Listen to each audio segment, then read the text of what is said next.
feels like the subject of consciousness was almost beaten to death during this month already. I was kind of wondering whether there's point into going into it again. But I guess I'll still do it, since it's like a theme for many people. It's really interesting. Sort of mechanism of it is quite fascinating. It's quite a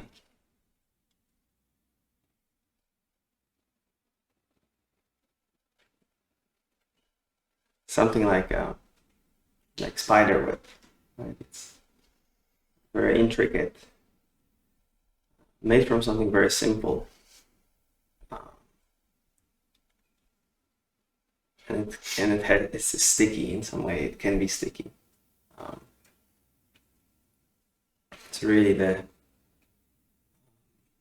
sort of just a very simple reflective surface that can reflect all other senses.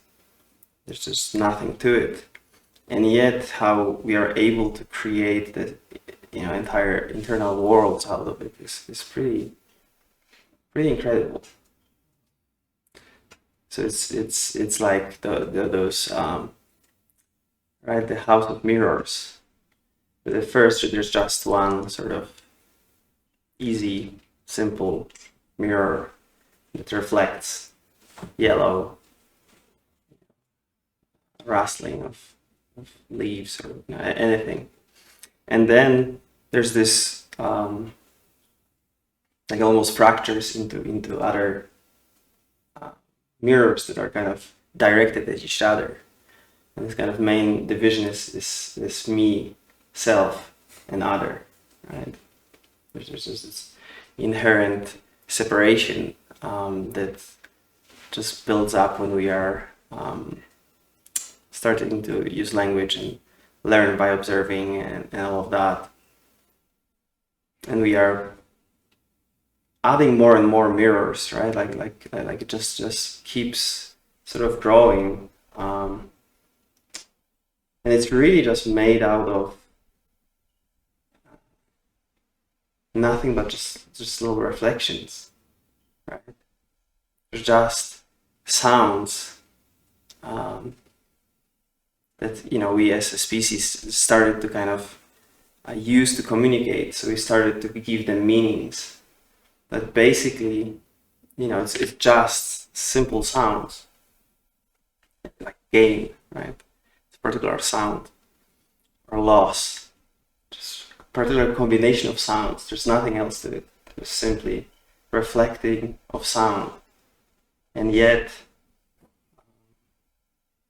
it's almost like all those sounds and meanings, it's like a bricks in a castle of delusion that we built, on top of just completely easy and neutral mechanism of reflecting. So the more this house grows, it's by the time we are in some adulthood, let's say, it's just endless sort of corridors and sub corridors and the sort of I'm good person, I'm bad person, and it's all just made of sounds that we learned from our experiences, and kind of as a culture we kind of and I don't think necessarily there's a way not to do it. I mean, I'm definitely having really conscious and really loving parents. It's probably a good place to start. But at the same time, I'm not sure if there is a way to kind of dodge that bullet of learning the language and dividing the reality through it for self and other, good and bad, gain and loss, now and yesterday, high and low, big and small. So it's in a certain way, like all those fractured reflections, we are kind of so, captivated by those images flashing, just looping inside this kind of castle of mirrors, that we kind of just never take the time to look at the kind of substance of the mirror, the kind of, is it mercury? Is it what was Silver. Yeah, silver. Well, in the old days. Okay. Yeah, so in a certain way, it's like the practice or the investigation that is done is like trying to light a fire strong enough that it kind of melts those fractured mirrors. There's kind of, either through just clear seeing, or they're definitely for many years people are entering samadhi, right? Like the concentrative, very powerful concentrative states, trying to kind of unify this fractured sort of house into something kind of much simpler than that. It's with some successes and some failures, and there are different approaches that work in a different ways, but still the principle is to simply just see the kind of very essence of what kind of all those mirrors are made of, and kind of find see that that in some way they were never fractured, they kind of appear so, and then there's this one undivided light of reflective surface that is just actually just completely free, utterly enjoyable, not problematic at all in itself.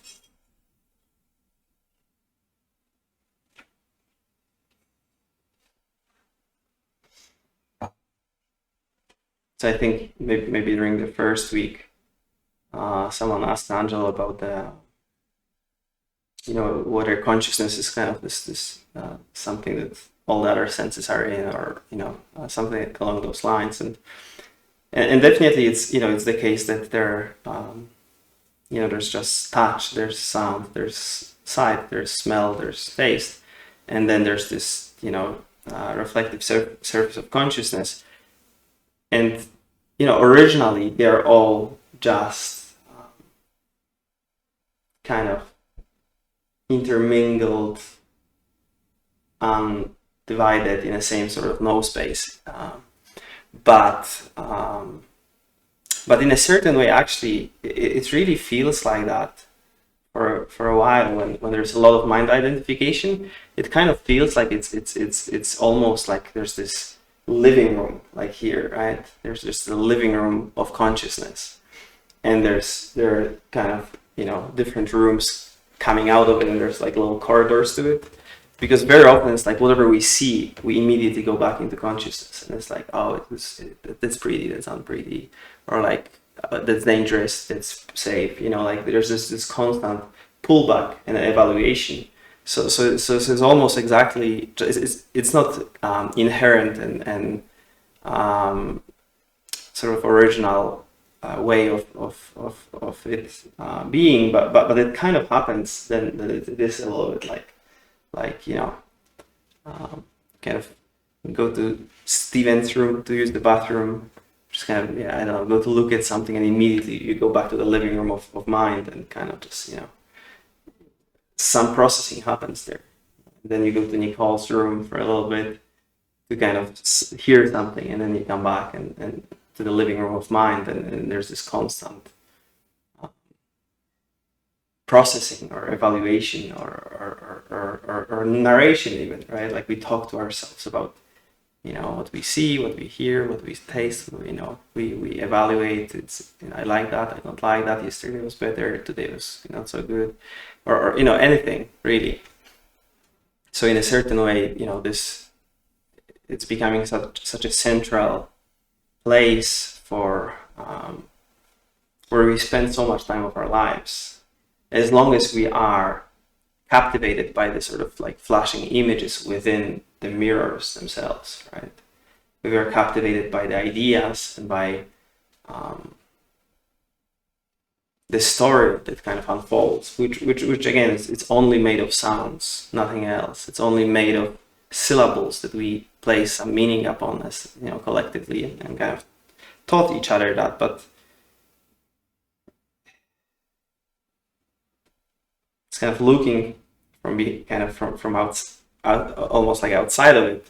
It's really just incredible, isn't it?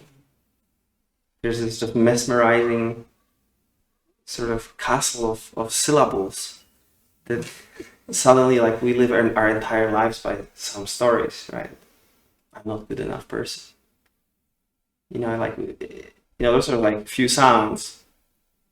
And it's not that, you know, there are not some experiences that are even pre-verbal that, you know, can be difficult and can induce certain energies or just, you know, but the story of it's based, you know, usually what keeps it going is actually story and repression, because if you would actually allow it to come and experience it fully, you know, nothing lasts. Like, it's all self-liberating, it's all completing itself, right? So it's if only we allow something and just experience it fully, you know, that's basically the end of the story, right? That's coming to conclusion in some way, even if, you know, not immediate sometimes, but still, that's the kind of, you know, that's how it happens. But if we keep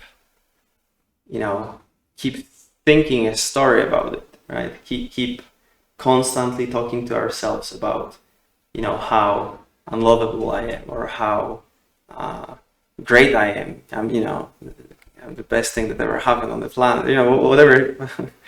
Like, the capacity for believing the sounds is just, it seems endless. You know, it's really,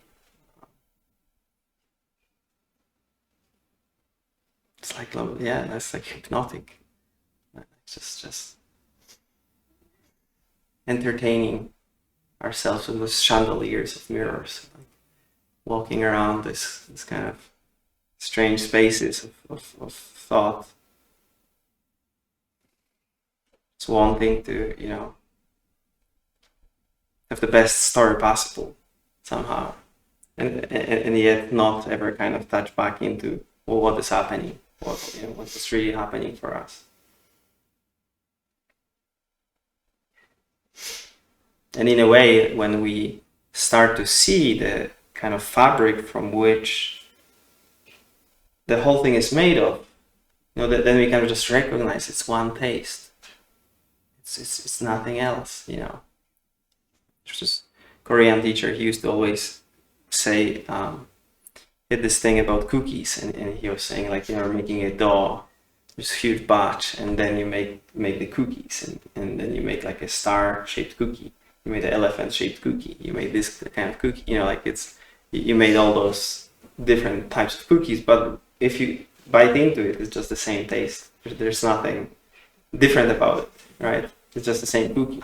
So in a certain way, thought, I'm unlovable, or I'm a good person, or I get it, or I don't get it, or I'll never get it. Like, they're all just the same cookie. It's the same taste. And therefore sometimes it's just very valuable and liberative to explore that directly and just see what all those what the space in which we spend so much time is made of. And once we see it, or maybe gradually, just, you know, because there is like a force of habit, there's a tendency to kind of, you know, go back and identify, and you know, it has its own kind of gravity or momentum, because we did it for so long, and it somehow just feels safe. It feels known, and it's better than the alternative of seeing that there's absolutely no control, and there's just the living mystery. There's just sort of unfolding. It doesn't need a manager on top of it, kind of, evaluate it in any way. There's just sort of mysterious, continual change.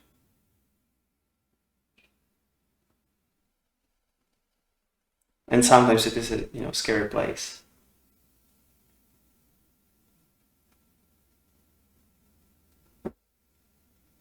And it's maybe a little bit, like as biological beings, we not knowing whether we'll have enough food through winter, and all those things that we evolved with. The unknown is not a comfy place. It's not something that we kind of love to kind of be living in all the time.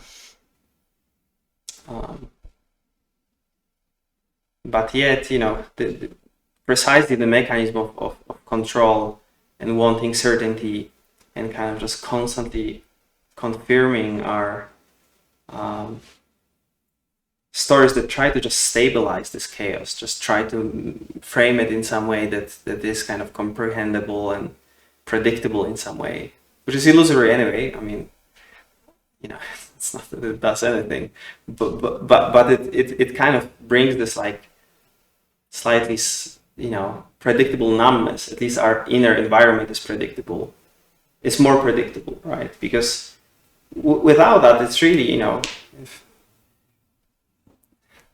if you take it far enough, like there is no your inner environment, right? Like it's, there's sadness. There is experience of sadness. If there's joy, there is experience of joy, but it's not, there's nothing predictable about it. But if we kind of buy into the hypnosis of mind and constantly want to,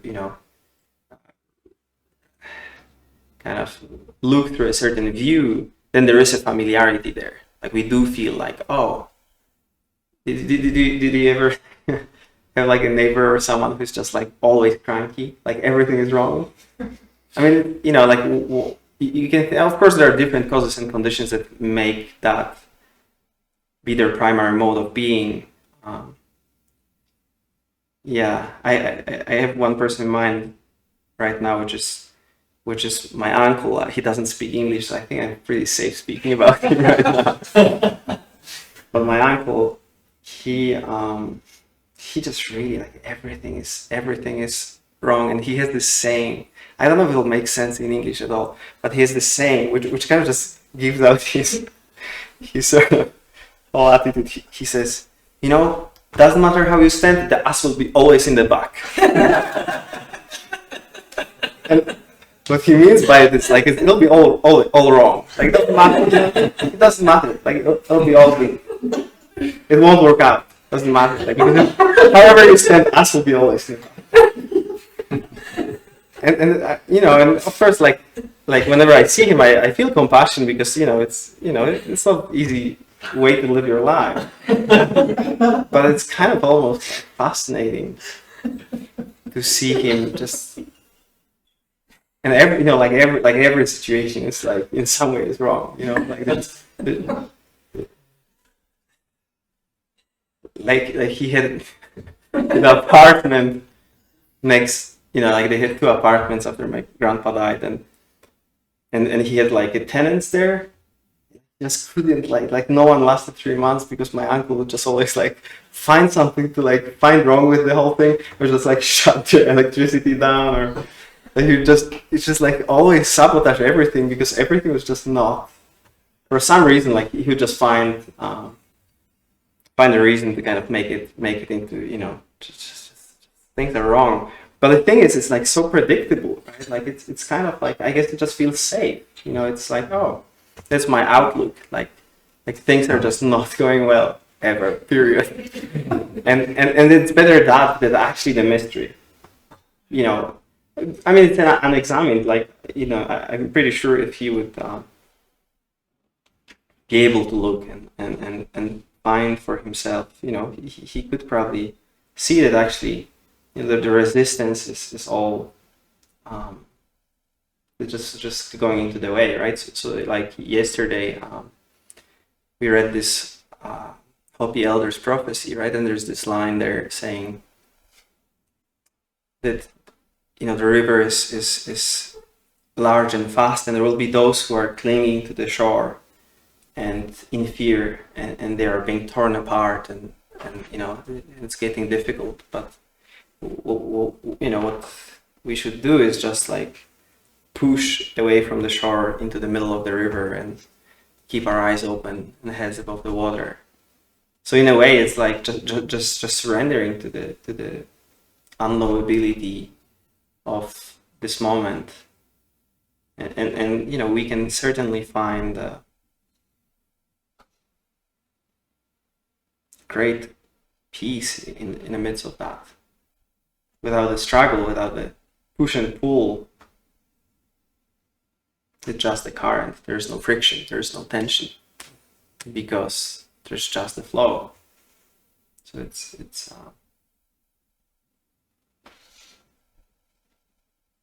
and it takes, you know, sometimes it takes some time and patience and kind of seeing that for it to actually drop off, and there are those. I'm not necessarily like a machine geek or anything, but I actually was on a Dharma talk that the teacher was speaking about it. I thought it was interesting. There are those planes that are called scramjets. I don't know if someone knows about that. They're super fast. They're probably the fastest vehicles that are on the planet, and they can run. You know, probably last time I actually Googled it, maybe it was like 10 years ago. So probably by now it's way faster. But maybe they are traveling with like 10 times the speed of sound, right? They're just super fast. But like there's an airplane that has to carry it first, with all the huge turbines and all the big engines and everything to kind of cross the speed of sound, because the scramjet can't start from zero. And then once the big airplane will reach certain speed, it just drops it. And then the mechanism of the scramjet itself is super simple, just inflow, burn, outflow. There's nothing in it. There's just no turbines. The construction of the engine is much simpler, as far as I kind of dummy like you can understand. I don't know anything about it, but that's what they say. And it just drops and just goes away, and it travels super fast. And there's of course no humans. There's no one in it to you know, navigate it, because I mean, it's too fast, right? So there's someone else outside of the airplane kind of controlling it. But in the aircraft itself, there's nothing. There's just sort of this incredible speed and simplicity in a way. So in a certain way, it's exactly like that with us. That there's this whole kind of complex machine that we kind of like sometimes try to like, okay, I'll break through. I'll you know, just push hard enough in this practice, and we make these big efforts, and there is a place and time sometimes for that too. I mean, it's not that it's all wrong or anything, but you know, sometimes it's like just there's this efforting, and then we try and you know, do this and that, and there's this kind of momentum, and at some point there's just this dropping off, and there's just this flow and utter simplicity. And it's possible, you know, at any moment actually. Just drop a big, you know, shaking airplane that's, you know, just and then just kind of enter this natural flow that is not divided in some way. Doesn't try to constantly you know, kind of almost solve the problems that it's creating in the first place. So that's why, you know, this group exploration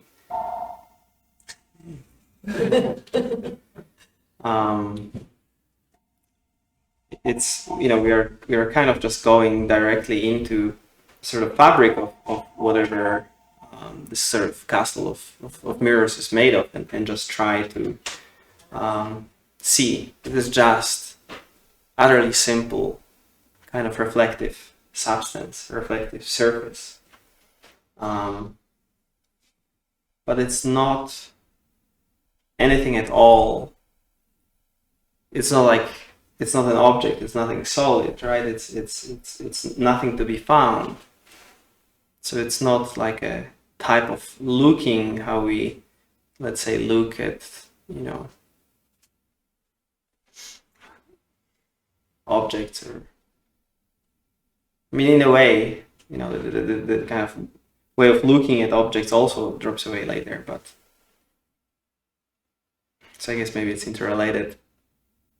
But sometimes it is useful that one of the entry points is through just the sort of substance of thought itself. But yeah, again, also there's this other way of simply knowing through being. Right? I brought my little paper again. A lot of old schedules that didn't work out. I can write.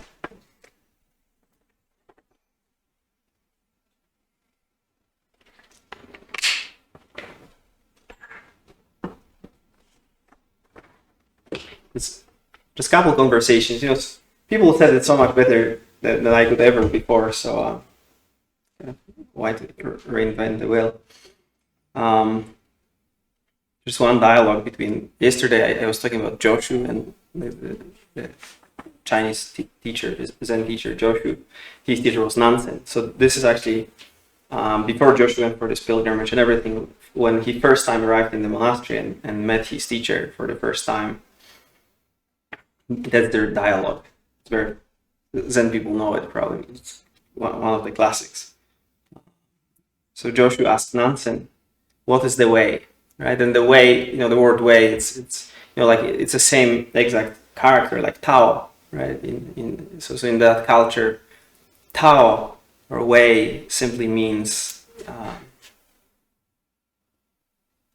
reality or truth, let's say. But in Buddhism, we translated the way because people don't want to be too Taoist, so they don't say it's Tao. So it's so Joshua asked Nansen, what is the way? And Nansen just replied, your ordinary mind is the way. And Joshua continued, should I direct myself towards it? And Nansen replied, to direct yourself towards it is to depart from it. And Joshua still wasn't sure, so asked, if I don't direct myself toward it, how will I know it? And Nansen replied, the way does not depend on knowing or not knowing. Knowing is holding an idea. Not knowing is just ignorance. The way is like vast open sky. How can you put yes or no, is or isn't on it?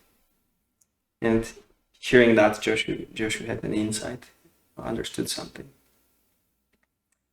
So in a certain way, there's this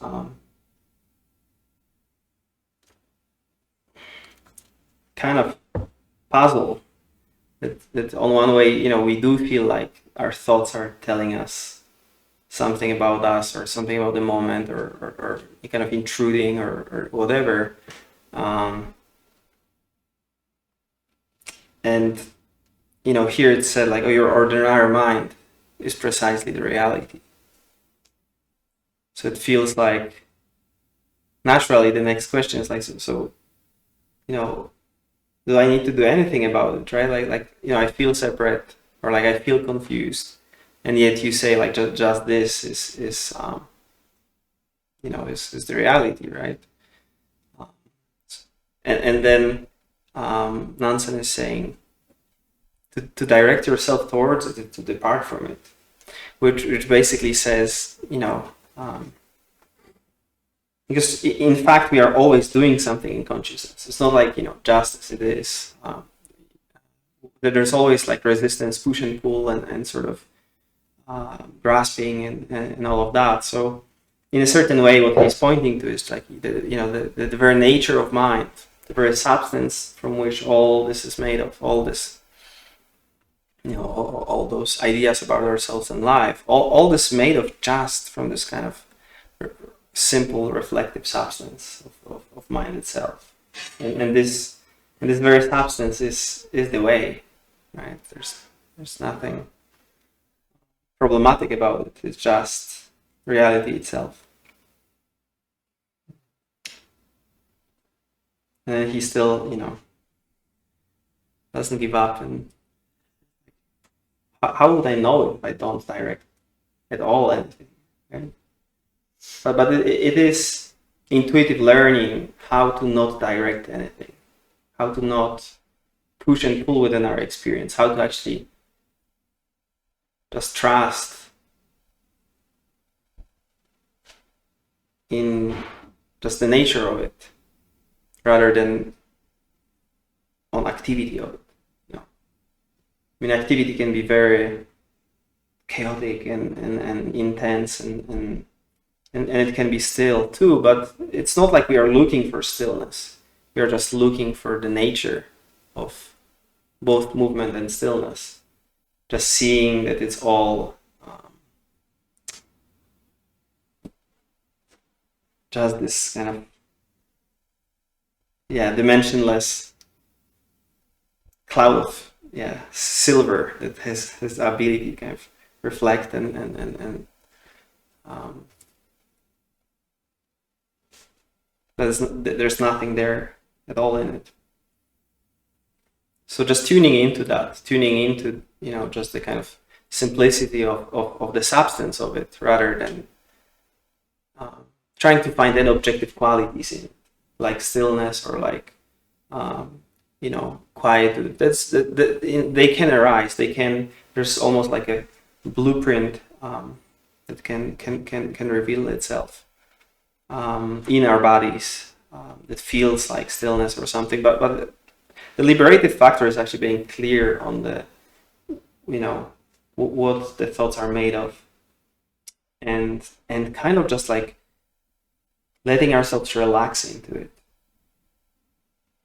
not trying to kind of see it necessarily, even though consciousness has the capacity to kind of reflect the images too. So sometimes one of the entry points is kind of almost like the sort of undifferentiated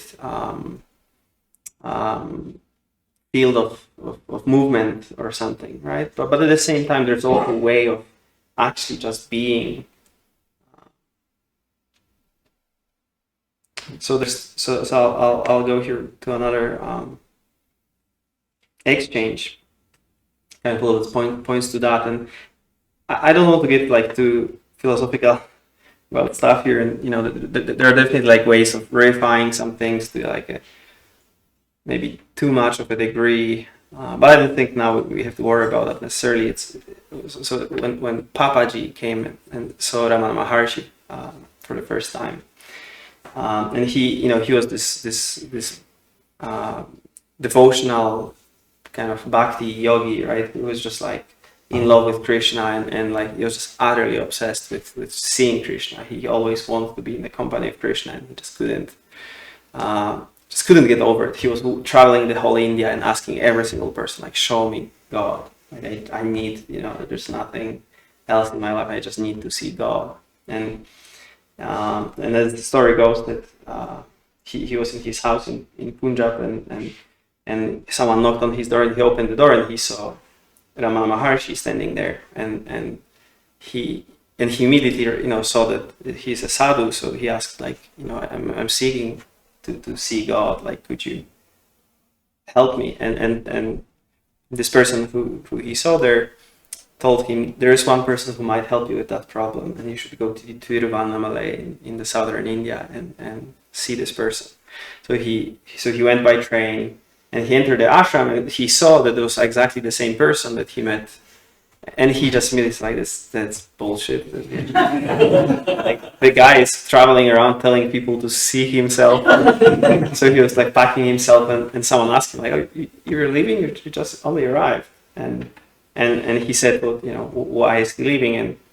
And the person said, like, no, he never left this couch for the past 50 years. Like, maybe you should stay and talk to him.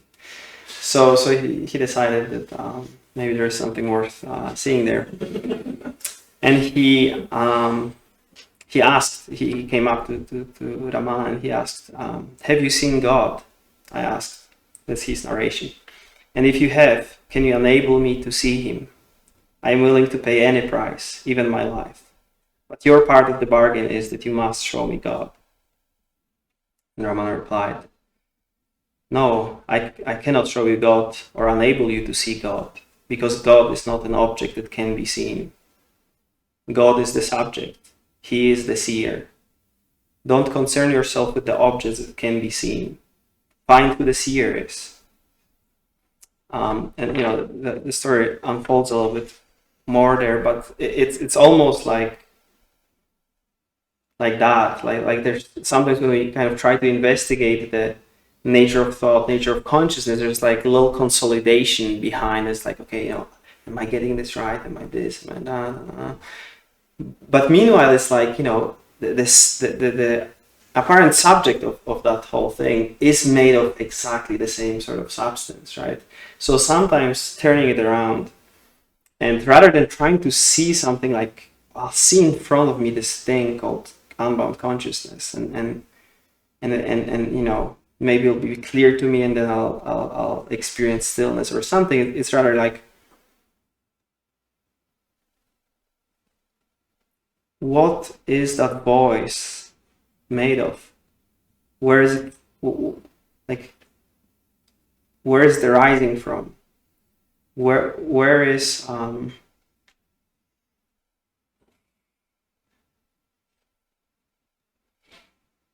there any separation here?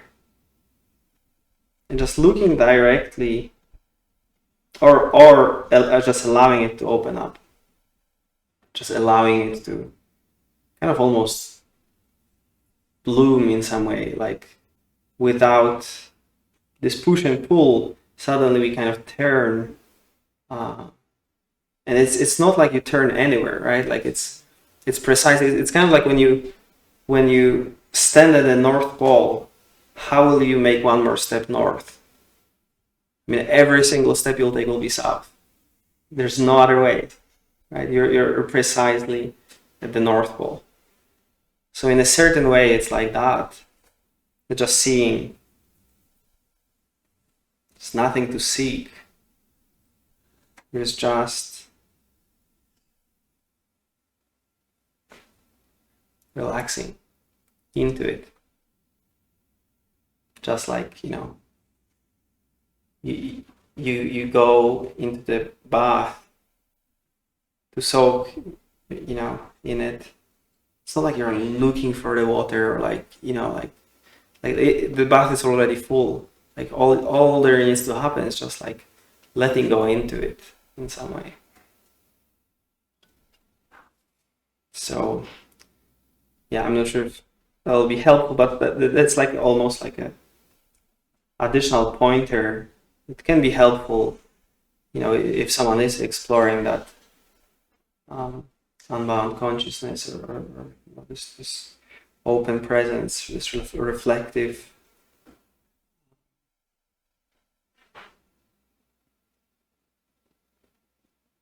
baseless stuff from which all the castle of delusion is built of, just going directly into resting as the entirety of it, without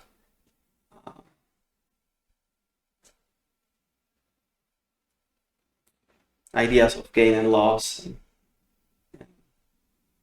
all of that. So you can just play with it,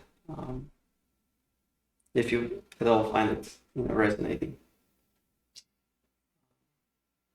I think time is up.